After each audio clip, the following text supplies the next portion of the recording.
Hello and welcome to the next of Simple Flying's Future Flying webinars, where today we've got a guest who's going to talk about something a little bit different. We're here with Steve Solomon, Chief Commercial Officer of ARC, who's going to take us on a deep dive into the numbers behind airline business. Steve, welcome to the show. Good morning, Joanna. Great to see you. Great to see you too. So you've been with ARC quite a while, and I guess for most of our listeners, watchers, whatever we have along today, they maybe haven't heard of you guys or aren't completely aware of what you do. Do you want to start by just giving us an overview of your company and what it is you guys specialize in? Sure. So ARC stands for Airlines Reporting Corporation. We provide travel agencies, airlines, and other industry stakeholders with data, distribution, and financial services solutions to support the growth of global air travel. Most of our customers serve travelers, and we help them with valuable products, services, and insights to help them grow their business. The core of what ARC does is providing the settlement and reconciliation of U.S. agency ticketing. So U.S. point of sale ticketing for about 245 airlines globally. But as part of those, and just to give you a sense of the numbers, pre-pandemic, so 2019, we settled $97 billion of transactions. Last year, it was $83 billion, and the jury's still out on where we're going to land this year. But so far, first 3 months of the year are really strong. So we're optimistic on the continued recovery. So the settlement also leads us to have a lot of data. And so our global data and analytics business is really built on this settlement data set, and it includes some global partnerships that give us access to not only the U.S. point of sale ticketing, but global ticketing trends, with almost 10 billion annual passenger trips from about 490 airlines serving 230 countries. So a pretty broad view into what's happening globally with air travel. Definitely. And what I find really fascinating about ARC is, if you want to know where a plane is right now, you go to Flight Radar 24. If you want to know what routes and airlines plan for the future, you might look at OAG or Cirium. But there's very few companies that can tell us who is actually flying on those flights. And that's something that you guys do incredibly well. So in terms of where we are on this recovery track, how is it looking at the moment compared to, say, pre-pandemic and during the pandemic? Yeah, so my excitement just before on the recovery, I think foreshadowed what I'm going to say here a little bit. But recovery toward a lot of people still like to compare where we are now to 2019, the kind of final year before the pandemic, and where we are. Right in the moment, let's talk last year first, and then we can talk the first few months of this year as well. So, excuse me. So, one magic number for us is 8 billion. And so, last year in May of 22 was where sales exceeded 8 billion, which was the first time that happened since January and February of 2020. For us in the US, March was when the pandemic kicked in. So we had two kind of what I'll call normal months in 2020, and then things went sideways. And then for this year, both January and February were 8.4 billion in sales, January, February 2023. So again, kind of exceeding that 8 billion number, signaling the strong recovery. We also noticed we're starting to see some other data beyond just the dollar sales that lead us to believe that the health of the industry continues to recover. One of the things that we like to look at is the booking window. And so pre-pandemic, for the US point of sale, the booking window was kind of the mid 40, 45, 46-ish days. And we actually are back to that booking window now. The same that we saw, in 2019. And globally, that number is usually kind of in the mid to upper 50s. So, 57-ish days. And again, when we look at our global point of sale data, we're seeing numbers that are really, really similar to kind of, with that data set, I like to look at the first 3 quarters of 2019, because there started to be some impact with Asia travel in Q4 of 2019. But again, when we're looking at that data set, it looks really, really similar to what we were at before the pandemic. So, kind of consumer and or business traveler behavior is starting to look the same as it did before the pandemic. A couple of other data points we looked at. You mentioned the schedules data. One of the things we like with the schedules data is it gives us insight into seat capacity. And so right now, again, last 2 months of 2023 and then forward looking, we're really close to exceeding 2019 seat capacity. Some airlines are slightly above, some are slightly below. But overall, when you look at the entire market, seat capacity is really, really close to or exceeding 2019 levels. And again, we talked about dollars, in terms of the dollar amount of ticketing, we're exceeding 2019 levels, not just like the cost of the individual tickets, but in aggregate, the amount of dollar sales. So again, really, really healthy industry. The other thing that we're seeing too, which is exciting, is the number of airlines that US based agencies are selling tickets on. And so, so many, just because it's a combination of travel restrictions, certain markets closed, et cetera, you just weren't seeing the breadth of airlines selling tickets through the US point of sale. So we think of it as like concentration, right? Like, concentration metric. But what we're really seeing now, which is really exciting. So in 2019, there were 203 unique airlines who ticketed US point of sale. In last year, it was 223, so an increase of 20 airlines. And so again, like more airlines able to distribute their product here, but also showing that there's demand. Fantastic. So good to hear all those numbers and such a positive outcome after 2 years of talking about how bad it's been and how slow the recovery is going. But I'm interested to come back to that booking window you mentioned, because I guess during the pandemic that shrunk and people were booking more last minute. So I'm guessing an expansion back to more business as usual suggests a higher level of consumer confidence, maybe? I think a couple of things are driving that. One is the consumer confidence, maybe more than a couple, there may be three. So certainly consumer confidence. In the US, a lot of airlines have instituted more flexible policies as it relates to changing tickets. And so what we're seeing is people willing to, kind of take a chance, book their travel. And if things change, they know that they can apply those funds towards a future booking. So there's a lot of flexibility there. The other thing, though, is the slower but still the return of corporate travel. And so corporate travel usually, it's shorter than that 45 days in terms of the booking window.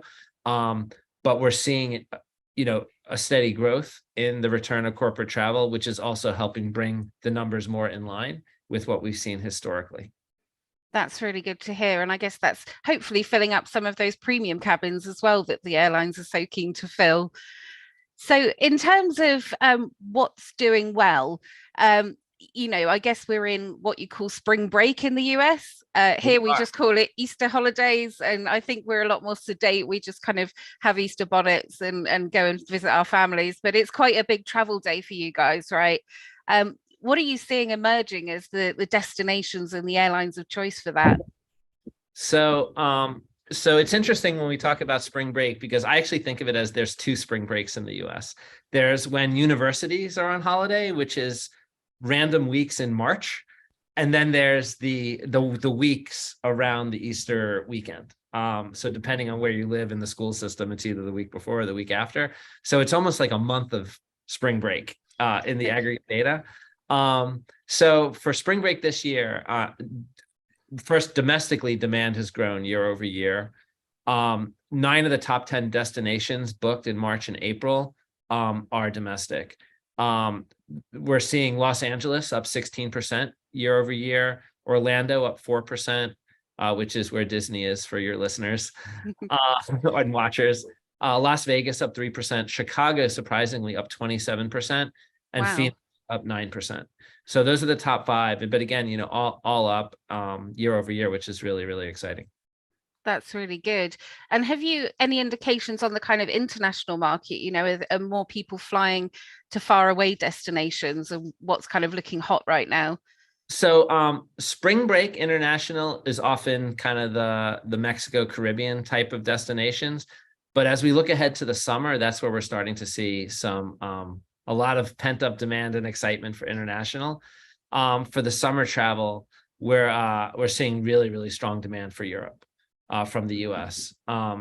At this point last year, there were still some restrictions in place, not as much going, but coming back. And so people were really, there was some reluctance to you don't want to be on holiday and then test positive and have another 14 days of hotel that you need to pay for. So now that the restrictions are lifted, we've seen some really strong demand. Italy, so for example, Rome is up 104% year over year. It's in the top 3 destinations for summer travel from the US.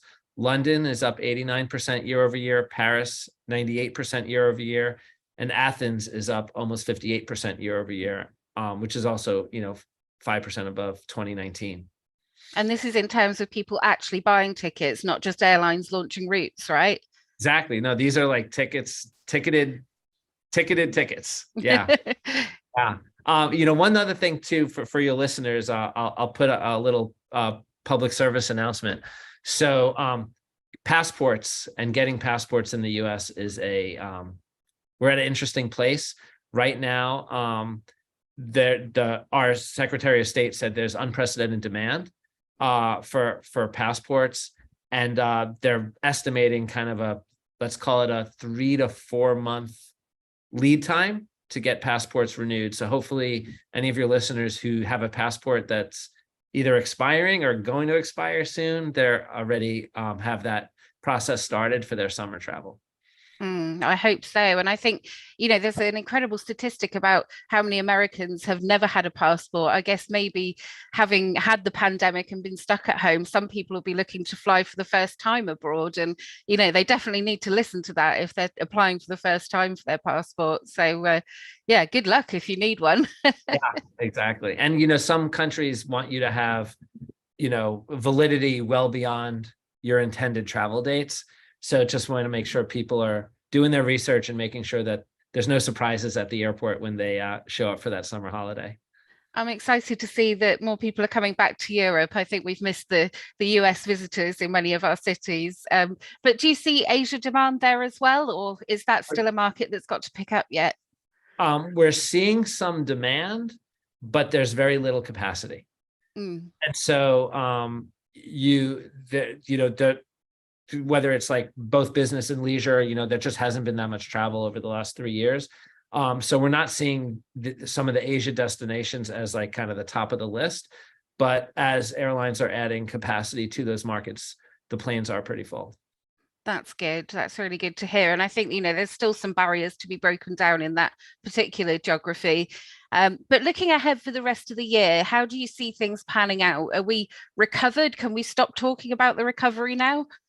I think the answer is depends on who you are, and kind of from what perspective. So we've been talking about it. The planes are pretty full, right? I don't know if you've traveled in the US or any international travel. The planes are pretty full. And so what we're seeing, we like to look at the agencies based on the agency's business model, and then we can kind of measure the health of the system based on that.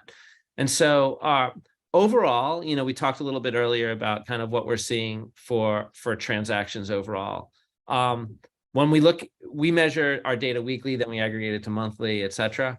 And it really gives us insight into what's happening. And what we're seeing on the corporate side, if I just look at the last week, corporate transactions are about 4% higher than 2021. When we compare corporate to 2019, it's at about 80% of that volume. Leisure agencies doing really well, 16% up 16% year over year, and actually above 2019 levels. And the OTAs are kind of holding steady, but not quite at levels that they were. So right now, I mentioned corporate down 20. We expect it to be down around 12 when we exit the year, heading into January 24. The leisure segment, which has been consistently above 2019 levels since the start of the year, is expected to stay healthy for the remainder of the year. And the OTAs, we expect them to finish the year down about 18% compared to 2019. But kind of holding steady with most of those bookings being leisure. So leisure has definitely rebounded really well.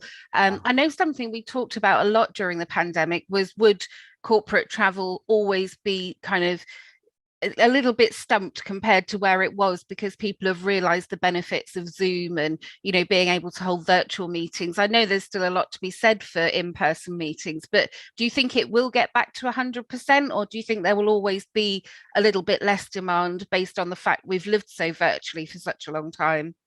I think it's still too early to say. Like, depending, you know, when you say get back to 100%, I'll say sure it will, but I'm not going to give you a date when that's going to happen. Right. But it's interesting, especially in the large metro centers in the US, people are not in their offices 4 or 5 days a week. And so when you look at the industries that were the heavy travelers pre-pandemic, like the professional services, consulting, legal, et cetera, there has to be a client to visit in order for you to have that trip. And so what we're seeing is that's the kind of the laggard in corporate travel, was kind of these types of organizations that were really powering it before COVID. But what we are seeing is in the small to mid-sized enterprises, manufacturing, those types of industries, they're back, and in some cases above where they were. So it's changing. And the other thing that we're seeing a lot of, and even talking to some of our customers, is the way hybrid work has changed travel. So it isn't always about traveling to your clients.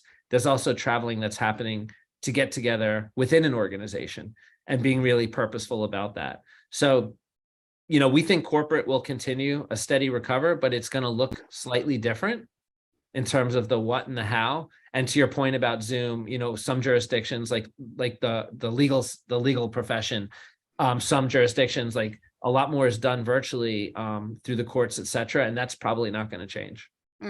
Definitely. I mean, I personally really appreciate the hybrid working mentality. It's a joy to work from home, although not always, because my dog tends to interrupt webinars. So I'm praying that he doesn't butt in today. But one thing I was really keen to talk to you about was, you know, during COVID, these airlines took on a lot of debt, and they took on, you know, they had all sorts of financial hurdles to overcome. Is that being reflected in the ticket price we're paying today? You know, because everybody said clearly they're going to have to charge more for the flights when they come out of this to repay some of these costs. So is that what you guys are seeing right now? So we are seeing higher average ticket prices, but it's for a variety of reasons. So some of it is a function of just demand, right? The demand is there, and you know, planes are pretty full, like, as we shared earlier. And so this increase in demand is having airlines do everything they can to increase capacity, but it's not as easy as just, you know, buying a plane and saying, all right, we're going to put it on the schedule, right? So airlines are making a lot of investments in pilots, you know, setting up academies, trying to build that pipeline for new pilots. If you look at the retirements, so in the US, there's a mandatory retirement age for pilots at 65. And so when you look at the large carriers and kind of the number of pilots that are set to retire over the next, let's just say, like 4 or 5 years, the numbers are pretty significant. So they need to build that pipeline to bring new pilots into the system. And so there's a cost for doing that. The other thing we've seen is jet fuel, right? And so jet fuel's been erratic. It's down now from kind of peaks from about a year and a half ago, but it's still historically high. And that's just a fixed cost input to doing business. And the other thing is the cost of labor. Inflation's been over the last 12-ish months in the US, inflation has been pretty strong, but we've seen some shifts during the pandemic in the nature of the labor market. And so, you know, there's, you know, a number of airlines are in the process of renegotiating their pilot agreements with the unions, and we're seeing some pretty healthy increases in the salaries associated with those contracts. But it's not just pilot salaries. It's the airlines are competing for talent across the board, and the labor costs in the US have gone up pretty significantly. So a big driver of what we're seeing in the prices for tickets is really kind of those fixed inputs to run the business. I'm sure your listeners will want some numbers. You know, in February, the average ticket price for a US domestic round trip was $571. It's a 23% increase year over year, and it was an 8% increase month over month from January. You know, there's some tips and tricks that we always say. We do an annual study with Expedia that, you know, they call it the travel hacks report that we produce with them. The sweet spot for snagging the best price on domestic flights falls between about 28 and 35 days before departure. On average, travelers who took it, who booked in that window saved about 10% compared to those who waited until, 0 to 2 weeks out on their trip. People who book in 6 months in advance of international travel are saving about 10% on average compared to those who book 2 months or less in advance of their trip. Good tips there. I like it. When's the best time to book your flight for a saving? So one thing I did just want to mention, I get your guys, you do a data release every month, and it's a free subscription. It's really, really useful. It's about, it's all about the sales and all about how many trips there have been domestically and international. Really, really valuable data. So if you guys don't get it already, do sign up. But in the last one that came through, I think it was the February one I was looking at, the ancillary revenue seems to be an awful lot higher this year than it has been in previous years. I wondered if you could talk any about the reasons behind that and what's going on with the kind of ancillary sales side of things. I think there's a couple of things. I think airlines have made a lot of investments over the last really, 2-3 years to be able to have more insights on who their customers are, and then leveraging strategies around bundling and offering bundles at the point of sale. NDC adoption is also helping with that. It helps them kind of distribute those bundles through multiple sales channels. And so, yeah, to your point, we're seeing, an uptick on customers taking advantage of the offers that are given them, not just, at the time of ticketing, but also post-ticketing between, purchasing the ticket and the day of travel. And so that's really a big driver behind that. We're also seeing, you mentioned kind of the premium cabins as well. And we're seeing some pretty strong figures in terms of the premium cabins being filled by leisure travelers as well. So whether it's they're buying it up front or kind of the offers to upgrade as you get closer to your trip, people are taking advantage of that opportunities. In the US, we're still, unemployment's 3.6%. The number of the new positions posted are trending down slightly, but there's still such a mismatch between the number of open positions that employers have and the number of applicants. So the labor economy is still really, really strong, and I think that's reflected in consumer spending. Probably a bit of pent up savings as well. If you've been locked down for 2 years, you're like, I'm going to take the trip of a lifetime and I'm going to fly in the best seat on the plane. Yep, that's exactly right. Fantastic. Well, it's been fantastic talking to you today, and I've really enjoyed all this insightful stuff. I can think of about 20 articles to write already, so I'll go away and get busy. But is there anything you want to leave us with in terms of the outlook for the market or what your hopes are for the future of aviation? Yeah, and something I want to go back to something you mentioned before about demand. I didn't say it or mention it earlier, but the airlines are really bullish as well. We're seeing record jet orders, both from U.S. and international carriers. So the outlook for the industry is really, really healthy. I think a lot of airlines are making investments today. They're going to help them serve customers and kind of the growth that's expected in travel in the coming years. So that's really exciting. Overall, we're really, really bullish, right? And kind of on the health of the industry and the future of travel. You mentioned kind of the pros and cons of like whether it's like corporate getting together versus Zoom, et cetera. But we're still seeing tons of demand for events.